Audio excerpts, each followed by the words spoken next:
Bon, alors je vous propose qu'on commence. Bonjour et bienvenue à tous et à toutes pour cette première table ronde sur les enjeux de la cybersécurité en environnement industriel avec comme premier titre cet après-midi la sécurisation des données, les bonnes pratiques pour protéger les sites industriels. En préparant cette table ronde et en faisant un peu de veille, j'ai noté quelques chiffres qui me permettent, semble-t-il, de poser le débat. Alors j'ai retenu un chiffre, c'est 13%. Entre le 1er janvier et le 28 février de cette année, 13% des attaques informatiques connues ont ciblé le secteur industriel. Et si on rajoute à ce pourcentage d'autres secteurs comme l'agroalimentaire, comme par exemple la santé, eh bien on peut atteindre un chiffre qui avoisine les 25% d'attaques qui ont ciblé principalement les systèmes industriels. Donc l'enjeu est donc bien la sécurisation des actifs industriels et de la donnée, et en particulier. Donc comment les protéger? Par où commencer? Est-ce qu'il y a des contraintes réglementaires? Est-ce qu'il y a des règlements cyber? Quelles sont les bonnes pratiques? Voilà toutes les questions auxquelles nous allons tenter d'apporter quelques éléments de réponse. Et donc pour me présenter, moi je m'appelle Fabrice Bru, je suis le directeur cyber et en même temps le président du CESIN, qui est le club des experts de la sécurité de l'information et du numérique et qui regroupe les managers cybersécurité des entreprises. Et donc pour animer cette table ronde cet après-midi, je serai accompagné de deux de mes collègues, Thierry Manciot, qui est, je te laisserai te présenter, mais qui est en charge de la cybersécurité industrielle du groupe Sanofi, et Jean-Christophe Marpeau, qui est ingénieur chez Captronic. Alors messieurs, pour démarrer notre discussion, et peut-être pouvons-nous introduire ce débat. Je vais vous poser une première question. Donc, je vous ai parlé d'un chiffre de 25% globalement. Alors, je ne sais pas par qui commencer. Jean-Christophe, Thierry. Thierry, voilà. Est-ce que tu es surpris par ce chiffre de 25%? Et est-ce qu'il y a un risque particulier lié à la chaîne de sous-traitance? Et est-ce difficile d'assurer la protection de la donnée de bout en bout? Ça fait beaucoup de questions. Bon, oui, déjà, ça fait beaucoup de questions. Bonjour à toutes et à tous. Donc moi, Thierry Manciot, je suis directeur cybersécurité chez Sanofi sur le périmètre manufacturing et supply. Et puis après, j'ai une responsabilité plus transverse sur la cybersécurité côté réseau. Vous noterez que je ne suis pas CISO ou RSSI industriel, mais je parle bien de directeur de cybersécurité, manufacturing et supply. Et c'est un des éléments, pour répondre à ta question, qui me tient à cœur. Mon périmètre de responsabilité, il n'est pas sur les usines uniquement, il n'est pas côté OT uniquement, il est sur l'ensemble de la chaîne de valeur, de fabrication de nos médicaments et de distribution de nos médicaments partout dans le monde. Voilà, donc mon périmètre, le périmètre de mon équipe, c'est à peu près 60 usines réparties dans le monde sur toutes ces fabrications de nos médicaments. Que ce soit des vaccins, que ce soit des médicaments à forte valeur ajoutée, y compris tout ce qui est ce qu'on appelle General Medicine. Alors, pour répondre à la question, je pense que le chiffre est... Alors après, on ne va pas détailler les chiffres, mais ne me surprend pas. En fait, ce qu'on constate, c'est que les entreprises, un peu comme de grosse taille, comme Sanofi, se sont maintenant, depuis plusieurs années, équipées et ont monté à maturité en matière cyber. Et les attaquants ciblent de plus en plus la chaîne de sous-traitance qui est finalement beaucoup moins mature, beaucoup plus éclatée, beaucoup plus hétérogène et qui a forcément un peu plus de difficultés pour atteindre un bon niveau de maturité. Donc cette chaîne de sous-traitance, on le voit nous chez Sanofi, on a énormément malheureusement d'attaques qui ciblent nos fournisseurs. Alors ça va être, je vais pas tout détailler, mais ça va être par exemple des CRO. Ce qu'on appelle des CRO, c'est tous les partenaires avec lesquels on travaille et qui assurent derrière on va dire les essais cliniques. Une partie est réalisée par des partenaires. Quand un des partenaires se fait attaquer, se fait cryptoloquer, c'est potentiellement tous les essais cliniques qu'on met à la poubelle et qu'on doit recommencer. Et on sait que le temps, dans la recherche et le développement, notamment pharmaceutique, où il y a une compétition assez acharnée, est importante. Donc ça, c'est les premiers exemples. Deuxième exemple, c'est ce qu'on appelle les CMO, donc la partie manufacturing. Il faut bien comprendre que dans un produit qu'on fabrique, il y a une partie qui peut être fabriquée par d'autres, des principes actifs par exemple, qui sont fabriqués par d'autres fournisseurs. Là, c'est pareil, un fournisseur qui se fait attaquer, cryptoloquer, ses usines à l'arrêt, plus de capacité de production et donc derrière, un impact business important. Donc on voit bien qu'au-delà du dernier cas de figure qui serait un attaquant qui va vraiment cibler un fournisseur d'un groupe comme Sanofi ou comme d'autres pour pouvoir rentrer chez ce client-là, on voit bien que la chaîne de sous-traitance aujourd'hui, elle est largement impactée. On a des programmes d'assessment cyber, on y reviendra peut-être assez détaillés, assez forts sur j'allais dire l'évaluation de la maturité cyber de nos fournisseurs, et notamment vis-à-vis des fournisseurs critiques. Ça ne veut pas dire qu'ils sont gros, ça ne veut pas dire qu'ils font énormément de chiffre d'affaires, mais ils ont, comme je le disais, un impact business clé, important. Ces fournisseurs-là, on va s'assurer qu'ils ont un niveau de maturité suffisant. Et si ce n'est pas le cas, on va les accompagner. Si le business considère que ce sont des fournisseurs qui sont indispensables, de par leur expertise, de par leur valeur ajoutée, de par leur savoir, à ce moment-là, on peut dire no go, ça c'est l'approche que l'on a, mais on peut aussi dire, très bien, on va vous accompagner pour faire monter en compétence et en maturité ce fournisseur qui parfois peut être de petite taille, avoir peu de moyens et pourtant hyper sensible et critique pour un groupe comme Sanofi. Il ne faut pas juste se dire on traite que les gros, il faut vraiment traiter les fournisseurs qui apportent énormément de valeur ajoutée, qui sont critiques dans la chaîne de valeur. Voilà, après, je ne vais peut-être pas monopoliser trop, non mais après, là, juste, je pense que là aussi, je suis pas très... Enfin, la complexité qu'on a dans le bout en bout, elle est liée au fait que dans le monde industriel, la chaîne de valeur est probablement celle qui est moi je considère la plus compliquée, la plus complexe. Pourquoi ? Parce qu'elle va intégrer des acteurs complètement différents. On va avoir une imbrication de systèmes de prod, de systèmes industriels, informatique industrielle, de technologie. On parle beaucoup de data, on parle beaucoup d'AI, on parle beaucoup de cloud, etc. Et donc on fait le grand écart entre la partie shop floor et encore une fois ces nouvelles technologies et les éléments de la chaîne de valeur. C'est tous ces éléments-là qu'il faut prendre en compte. Et on ne peut pas juste dire j'en maîtrise une partie et je laisse de côté l'autre.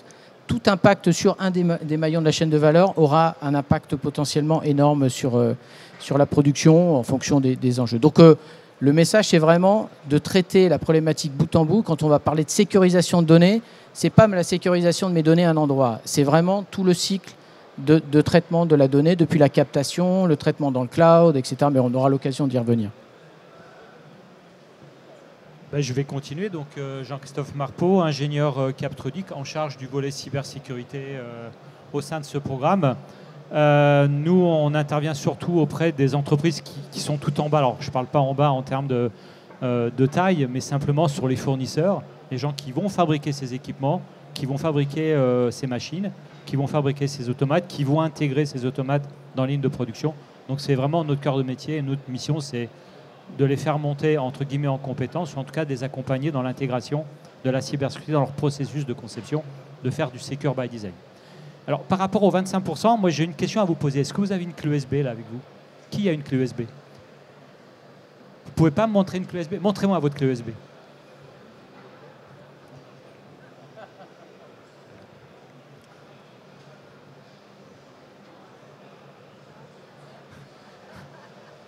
Voilà, elle a du mal à la chercher. Voilà, regardez ça, cet engin-là, c'est génial pour attaquer. C'est un outil de destruction massive parce que, quelque part, il ne faut pas oublier que Stuxnet, c'était... Vous parlez bien de la clé. Je parle de la clé USB.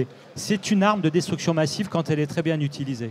Ce que je veux dire par là, c'est que Stuxnet, c'est fait avec une clé USB. Donc, on parle beaucoup de cybersécurité et effectivement, on parle cybersécurité, l'aspect radio, l'aspect communication, réseau. Mais n'oubliez pas que dans beaucoup d'entreprises, on a des automates, on a des PC industriels, on a des capteurs qui ont tous, à un moment donné, un port USB. Et moi, si j'étais ingénieur informatique, j'aurais peur des ports USB. Je ne me trompe pas. C'est une horreur totale à gérer. Et pourtant, c'est utile. Et donc, faire de la cybersécurité, c'est effectivement, comme il a été dit, de faire de la sécurisation de bout en bout, mais vraiment de bout. On part du port USB et on va remonter jusqu'à l'infrastructure. Et si tout ça, c'est pas sécurisé, vous voyez, une petite clé USB peut faire des gros dégâts. Et donc, les 25%, je pensais que c'était plus, en fin de compte. Je suis un peu déçu. Je pense qu'on a de la chance quand même. On n'est rien que sur la menace par paralysie généralisée. Voilà, donc voilà. Ça aurait pu être plus. Mais vous voyez que rien que ça. Et c'est important de sensibiliser les entreprises au bon usage de la clé USB, mais surtout à cette notion de surface d'attaque et de risque. Parce que dans tous nos discours qu'on va avoir aujourd'hui, c'est cette notion de risque et cette notion de menace. Qui a une idée, ici, dans la salle, de ce qu'est réellement la menace? Est-ce qu'on est capable de la définir? Est-ce qu'un industriel est capable de définir la menace? Alors, moi, je ne suis pas industriel, je vais poser la question à un industriel. Ouais, tu fais les questions, les réponses. C'est pas grave, on sait répondre. Non. Oui, évidemment, on travaille sur l'évaluation de la menace. On parle beaucoup pour évaluer la menace sur des cas d'usage. Et je pense qu'on va en parler aussi dans le cadre de cet échange. Quand on parle d'une manière générale, hein, pas que sur la donnée, aujourd'hui on a des cas d'usage sur lesquels on est vigilant et sur lesquels on a besoin d'apporter les bonnes réponses, qui vont être par exemple de la captation de données pour pouvoir faire de l'analytique, quelle que soit la façon dont on fait l'analytique. Bon, c'est pas derrière, déjà on va ouvrir nos réseaux. Et puis derrière, on va pouvoir potentiellement avoir des portes d'entrée pour les attaquants. Quand on est sur de la captation de données et un usage qui est analytique autour de la donnée, c'est problématique, mais c'est pas gravissime. Quand on commence à avoir des cas d'usage où on va faire de la boucle de rétroaction et à partir de la donnée pouvoir aller écrire soit indirectement, soit directement sur la production, là on commence à avoir une contrainte et un impact un enjeu en termes d'intégrité de la donnée et surtout d'intégrité des chaînes de production qui est majeur. Donc pour pouvoir bien évaluer la menace, pour pouvoir bien évaluer les enjeux que l'on a en matière cyber, il faut partir des cas d'usage, évaluer derrière en termes d'impact métier, parce que c'est comme ça qu'on travaille, en tout cas chez Sanofi, c'est quel est l'impact métier par rapport à ce cas d'usage-là, et donc comment on va sécuriser, quelles mesures de protection on va apporter, encore une fois avec une approche bout en bout. Alors, je n'avais pas prévu d'intervenir, mais je vais quand même le faire du coup, parce qu'il faut s'adapter et être agile. Pour répondre à la question sur la menace, pour moi, il y a plusieurs niveaux de menace aujourd'hui. Le premier niveau de menace que l'on peut avoir, c'est la menace géopolitique. En fait, ça semble loin de notre activité, mais comme je disais ce matin, on peut très bien avoir un État qui va utiliser aussi l'arme numérique pour déstabiliser d'autres États. Et pour ce faire, ce qu'il va faire, c'est plutôt que de viser l'État en lui-même, il va viser son tissu économique. Et donc on s'aperçoit qu'on a énormément de PME, de TI, voire même de grandes entreprises qui sont victimes d'attaques, dont les organisations cybercriminelles derrière sont financées par des États.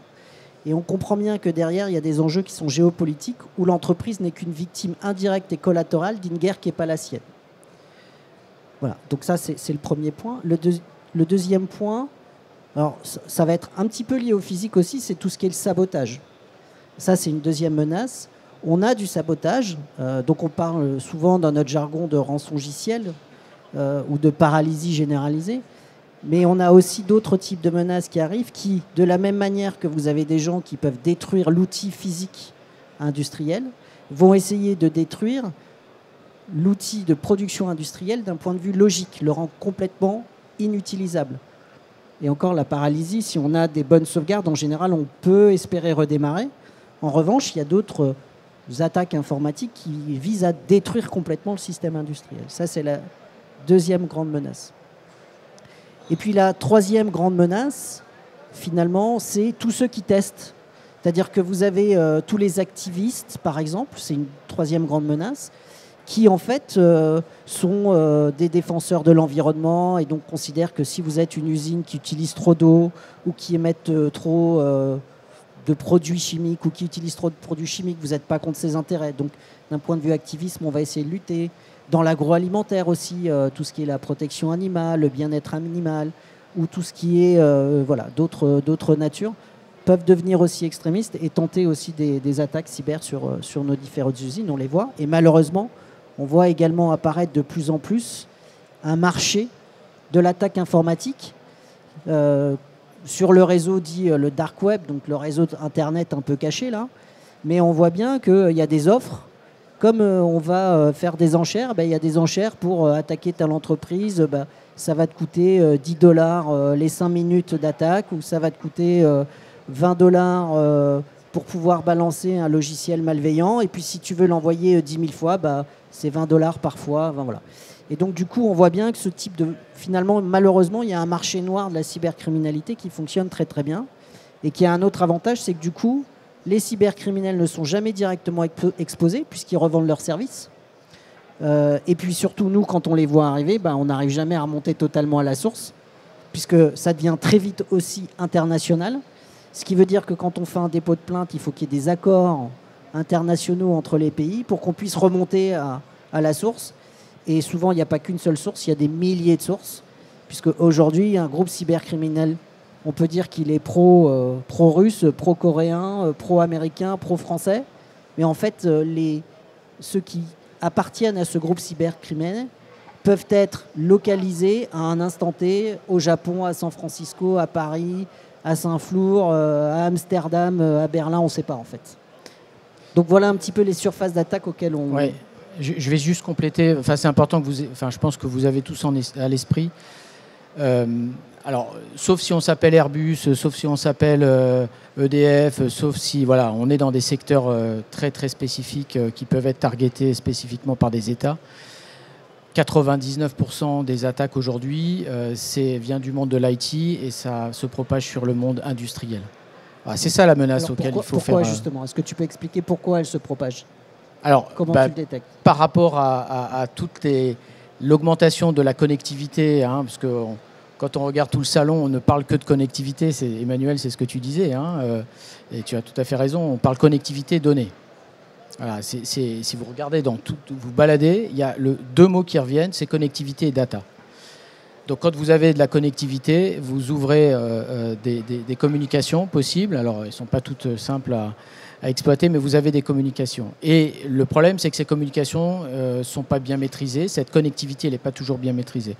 Donc dites-vous bien que la principale menace aujourd'hui, certes, on peut être ciblé, ça arrive, ça peut arriver. C'est surtout, encore une fois, sauf si on s'appelle EDF ou Airbus ou d'autres acteurs clés comme ça, y compris de la défense. La principale menace, c'est un effet de bord d'une attaque qui va partir de l'IT et qui ensuite va se propager sur le périmètre industriel.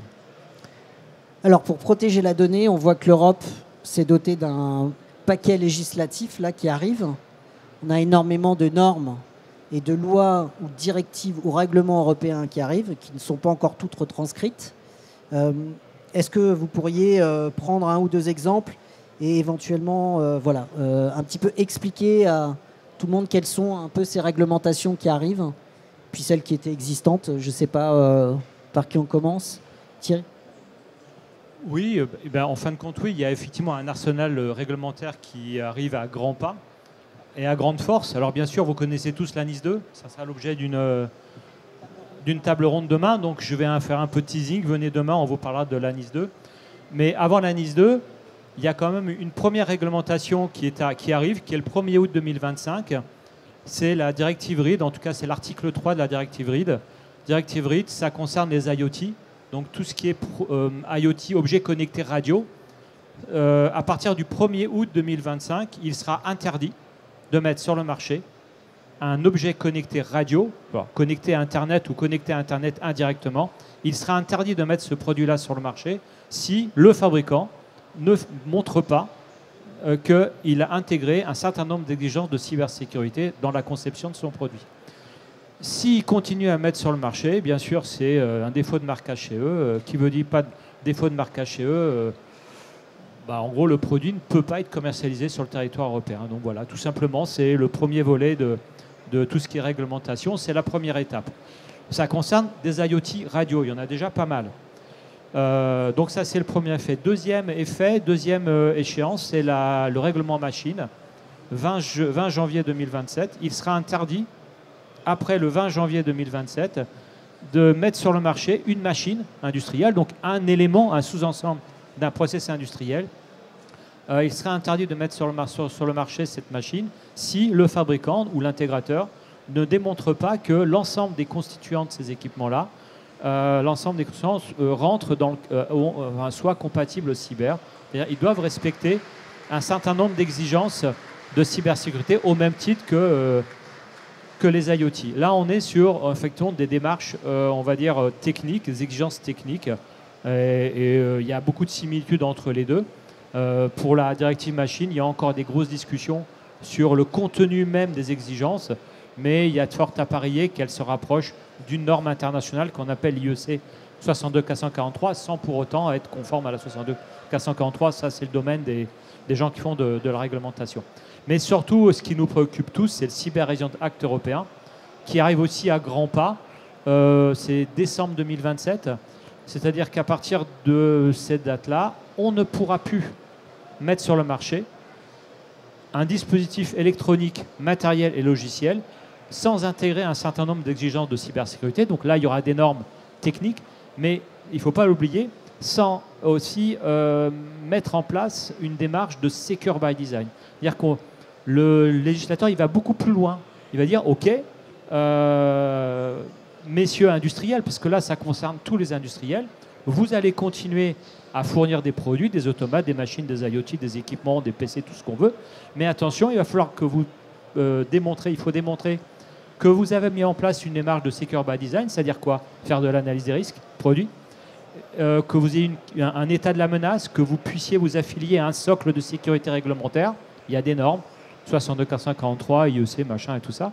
Mais aussi, en complément de ça, le corollaire, c'est que vous allez devoir, pendant la durée de vie du produit, en tout cas un minimum pendant la période de garantie, voire plus, mettre en place, et là je vais lâcher un gros mot, mettre en place un processus de gestion des vulnérabilités. C'est-à-dire que non seulement pour tous les industriels de France et de Navarre, il va falloir mettre en place des produits sécures, ce qui est logique puisque ça sert effectivement à défendre les processus, mais en plus, les industriels devront déployer en interne un processus d'identification des vulnérabilités, de mise à jour des vulnérabilités, de vérifier que les produits qu'ils ont fabriqués puissent être mis à jour, et ensuite de pousser cette mise à jour auprès de ses clients et de vérifier que les mises à jour ont bien été faites. C'est un changement énorme pour beaucoup d'industriels qui, eux, sont habitués à vendre un produit et à le mettre sur le marché. Maintenant, il va falloir qu'ils assurent le service après-vente cyber. Et ça, c'est loin d'être gagné. Thierry, tu voulais rajouter quelque chose? Non, sur le volet réglementaire, je pense que ça dépend des secteurs d'activité. En tout cas, la labo pharmaceutique, le domaine pharmaceutique est particulièrement régulé. Donc on a ce qu'on appelle des réglementations GXP, Good Practices. Et un des éléments clés de la réglementation à laquelle Sanofi est assujetti, c'est ce qu'on appelle la data integrity. Donc on est dans la sécurisation de la donnée. Donc l'intégrité de la donnée, c'est le cœur des processus de fabrication. Si on n'est pas capable de garantir cette intégrité de la donnée qui supporte les processus de fabrication, on a un gros problème vis-à-vis de la législation et vis-à-vis des autorités de santé. Donc ce que je veux dire, c'est qu'en fonction des secteurs d'activité, vous avez aussi de la réglementation qui s'applique à ces secteurs industriels sur lesquels vous pouvez vous appuyer, sur lesquels vous devez vous appuyer pour pouvoir décliner derrière des mesures de protection, des mesures de sécurisation au niveau cyber. On travaille beaucoup avec les équipes qualité. C'est quelque chose qu'on a développé depuis quelques années. De manière à ce que, comme les équipes qualité, c'est elles qui, en sortie d'usine, j'allais dire, quand il y a un lot de fabrication, avant qu'il puisse être libéré, les équipes qualité posent leur tampon pour dire c'est OK. Donc ça veut dire qu'ils prennent une énorme responsabilité.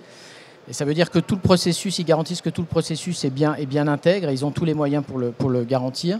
Nous, on vient se greffer avec les équipes qualité sur ce processus-là pour y intégrer la couche qui nous permet de garantir que les données sont bien intègres bout en bout. Donc c'est vraiment une opportunité de travailler avec les métiers et avec les équipes qualité qui ont un pouvoir énorme sur le site industriel et déployer derrière, tu parlais de Cyber by Design, ça fait partie de ça. C'est-à-dire que l'intégrité de la donnée dans toutes les solutions et dans tous les systèmes industriels est un des éléments clés qu'il faut intégrer dès le début.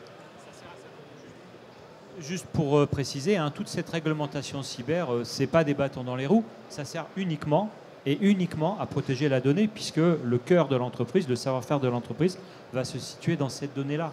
C'est ça qui va faire la richesse de toutes les entreprises. Il faut la protéger.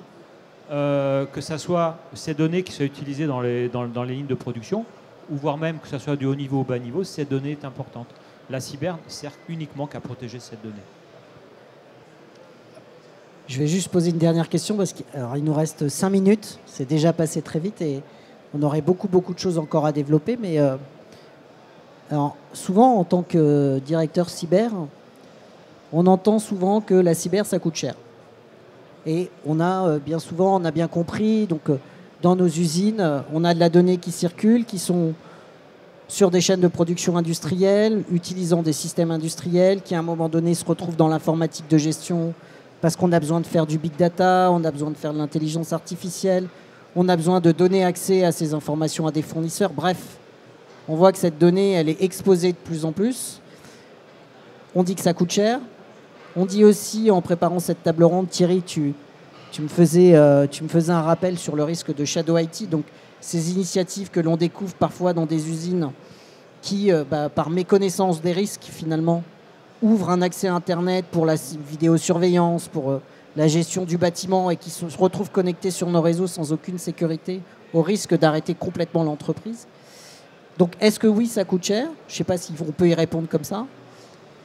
Et comment tu... Et puis, comme j'ai posé la question sur le shadow IT, enfin, ce qu'on appelle dans notre jargon le shadow IT, donc la découverte de ces systèmes qui ne sont a priori pas maîtrisés ou passés par une informatique, comment on fait? Alors, déjà, juste pour répondre à la question, on va reposer une autre question. C'est combien coûte un arrêt de prod?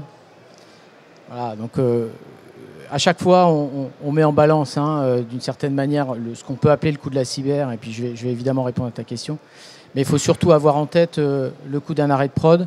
Un batch qui s'arrête chez Sanofi, ça dépend du type de produit, ça peut être 4-5 millions d'euros le batch.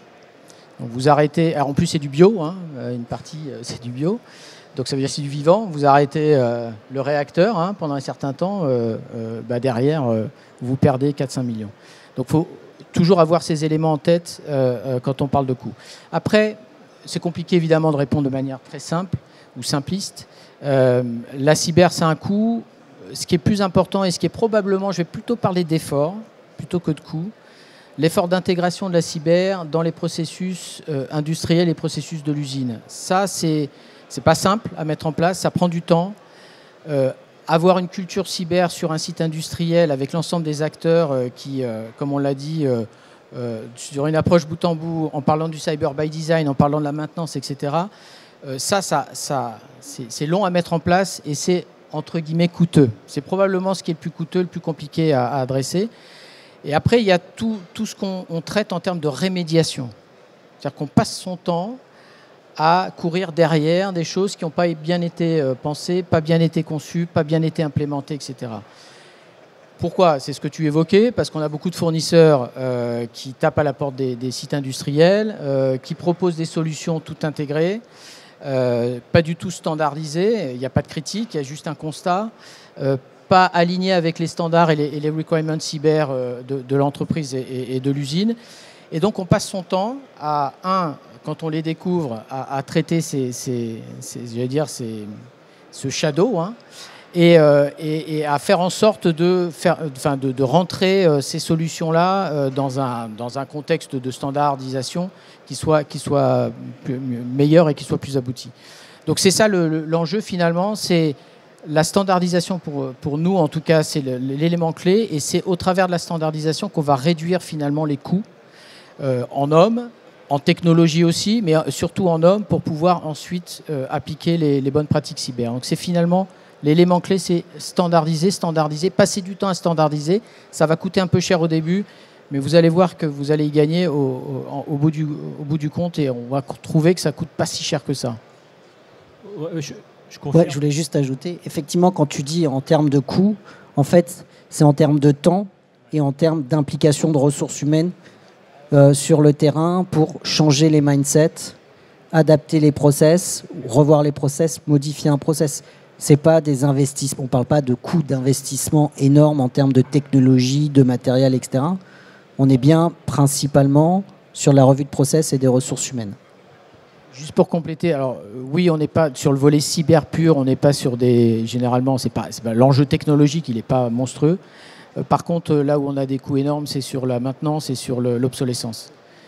Alors ça, on sait très bien quelle est l'imbrication des systèmes, on va dire, industriels, informatique industrielle vis-à-vis des outils de production, et on sait qu'ils sont intimement liés, et on sait que changer une machine de prod, ça ne coûte pas 200K. Exactement. Par contre, ce qui est à préciser, c'est qu'il n'y a pas de verrou technologique. C'est-à-dire qu'en matière de matériel, de solutions, elles sont là, elles sont présentes sur étagère. Il suffit de se balader dans le salon et de voir qu'en fin de compte, tout est là, tout est présent. Donc, il n'y a pas de frein technologique. Je suis entièrement d'accord, c'est du temps, c'est beaucoup de temps, c'est des moyens humains pour le faire. Maintenant, il faut mettre tout ça en parallèle avec un arrêt de production. Combien coûte un arrêt de production? Vous imaginez un peu? Je reviens sur mon exemple de clé USB. Une clé USB coûte pas cher. Il suffit de quelqu'un mal intentionné. Avec une simple clé USB, on peut arrêter un outil de production. Donc, vous voyez, le rapport qualité-coût, enfin, si on peut appeler ça comme ça, c'est pas le même. Donc, et protéger un outil de production contre une attaque avec une clé USB, c'est assez facile à faire. Comme il a été dit, c'est une question de paramètres. Il faut paramétrer, il faut vérifier, il faut standardiser. Il faut mettre en place les bonnes pratiques. Des fois, il y a beaucoup de bon sens. Il ne suffit pas d'être super ingénieur pour faire de la cyber. Il faut appliquer des principes de base, des principes d'hygiène informatique. Je pense qu'on n'en a pas trop parlé, mais ça en fait partie. C'est humain. Il faut beaucoup travailler sur ce sujet-là. Et vous verrez qu'à partir de là, après convaincre évidemment les sous-traitants, c'est peut-être aussi l'élément le plus dur, mais une fois que ça c'est fait, la cyber peut se dérouler sans problème. Ouais. Je pense en tout cas. Juste peut-être, même si on est out of the time, mais juste un point vraiment essentiel quand on a beaucoup. Enfin, le sujet c'est quand même la sécurisation de la donnée. Et encore une fois, on parle beaucoup de données, de captation de données, etc. C'est un conseil que je donne à tout le monde. N'envisagez pas de commencer à ouvrir vos systèmes industriels pour pouvoir exploiter la donnée au mieux parce qu'elle a de la valeur si vous n'avez pas un minimum de fondamentaux.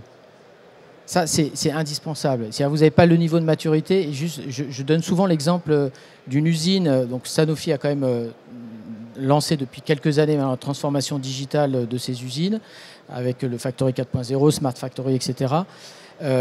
Donc on a un programme de déploiement d'un framework cyber depuis maintenant 8 ans, donc ça commence à dater et on avance.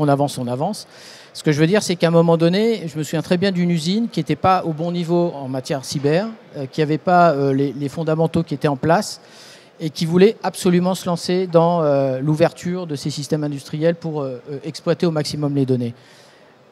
Moi, j'ai dit no go. Et en fait, maintenant, depuis, cette usine fonctionne très bien et a atteint un bon niveau. Mais n'envisagez pas d'ouvrir vos réseaux, de valoriser la donnée industrielle si vous n'avez pas mis en place les fondamentaux. On n'a pas trop eu le temps d'en parler, mais voilà, vous les connaissez. C'est de la ségrégation des réseaux, c'est du déploiement d'un framework cyber. Et en cela, j'insiste un petit peu sur l'IDR. C'est un peu technologique, mais si vous n'avez pas mis en place d'IDR sur vos systèmes IT dans l'OT, là, ce qu'on appelle la partie IT de l'OT, honnêtement, ça fait partie des fondamentaux maintenant qui doit être déployé de manière la plus large possible. Et puis surtout, mesurer la performance cyber opérationnelle de vos usines. Mettez en concurrence vos usines. Montrez des dashboards qui mettent en avant où sont les niveaux de maturité et comment ça progresse. Vous allez développer de la culture sur la prise en compte de la dimension cyber. Vous allez développer des pratiques, vous allez faire en sorte qu'il y ait une dynamique de progrès qui s'instaure. Si vous n'avez pas ça, honnêtement, vous prenez des risques énormes à derrière implémenter, et comme on l'a dit avec du shadow, des initiatives où vous allez avoir des portes d'entrée qui vont s'ouvrir dans tous les sens. Vous n'allez rien maîtriser et vous allez avoir des impacts énormes dès lors qu'il y aura une des portes qui sera exploitée. Non, c'est bon, on a fini. Écoutez, merci. Alors, cette table ronde, on a dépassé de 5 minutes, je suis désolé. Et on n'a pas pu aller jusqu'au bout de toutes les questions qu'on avait préparées. Donc, on reste à votre disposition si vous avez des questions complémentaires. Je vous souhaite une bonne fin d'après-midi à toutes et à tous. Au revoir.